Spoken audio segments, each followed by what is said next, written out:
This is the download from Sounds Profitable, your daily source for the essential news in the business of podcasting. I'm Gavin Gaddis.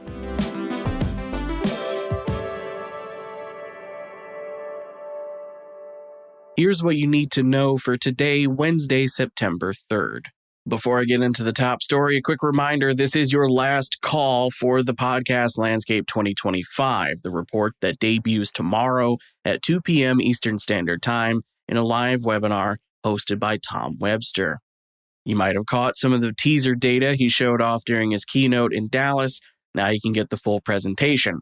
A quick reminder that, as is the case with all Sounds Profitable presentations of research, registering ahead of time means you will also be emailed the report right after the presentation is over. Registration is currently open. The link is in the show notes as usual. Get in on it now. Now for the top story. The podcast Gold Rush, media companies race to license star creators.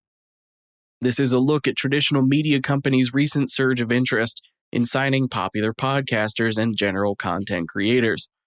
Fox signed Ruthless, The Athletic signed a 7-figure deal to license out Pablo Torre Finds Out, and Vox has a partnership with Bella Freud for her podcast Fashion Neuroses. There's been plenty of articles about how podcasting has reached the mainstream, but stories like this serve as reinforcement of that idea.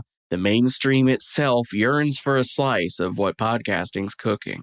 Next up, balance and momentum, strategic insights from Podcast Movement 2025.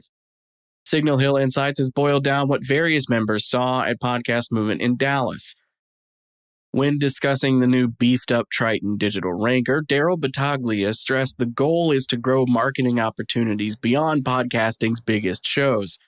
With free tools like the ranker, buyers and planners can access more audience insights, and they can more readily see the power of podcasting outside of the biggest headline grabbers. During a panel on unlikely alliances, YMH Studios' Alan Abdeen highlighted trust and transparency as a solution to industry fragmentation.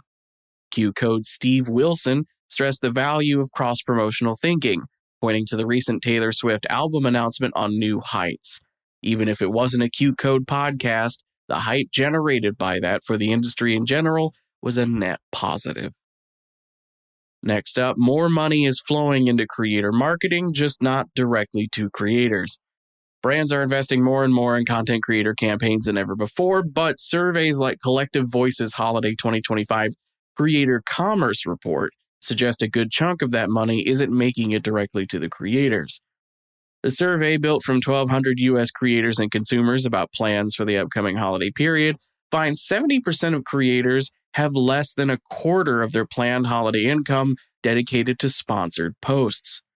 Affiliate marketing is the new influencer mainstream, with traditional sponsorship deals taking a back seat. While sponsorships, of course, still exist, try finding a YouTube video over 15 minutes long without one, the focus is shifting towards methods with more demonstrable ways to prove ROI. I know it's old hat for me to end these summaries with something podcasting can provide in spades. That doesn't stop that fact from being true. As for the rest of the news, Podscribe has published the Q3 edition of their Performance Benchmark Report with highlights including audience buys, which is run-of-network or programmatic campaigns in this context, growing nearly 2.5 times what they were 10 months ago. iHeartMedia Senior Director of Creative Strategy and Partnerships, Rachel Swan-Krasnoff, is set to speak next Wednesday, September 10th, at Fierce Pharma Week in Philadelphia, Pennsylvania, about how podcasting is a powerful way for pharma brands to meaningfully connect with their target audience.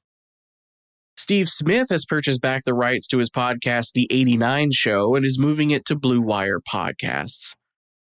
Realm has brought back the cult favorite Mike and Tom Eat Snacks with an upgrade to video and premium offering, and the first episode of this new beefed-up version of Mike and Tom Eat Snacks is debuting this morning, actually, so it's out on YouTube. And finally, Vox has a new breakdown of podcasting's gradual shift away from center-right politics, with an overview of which political podcasters have held the party line post-election and which have turned away from Trump's policies.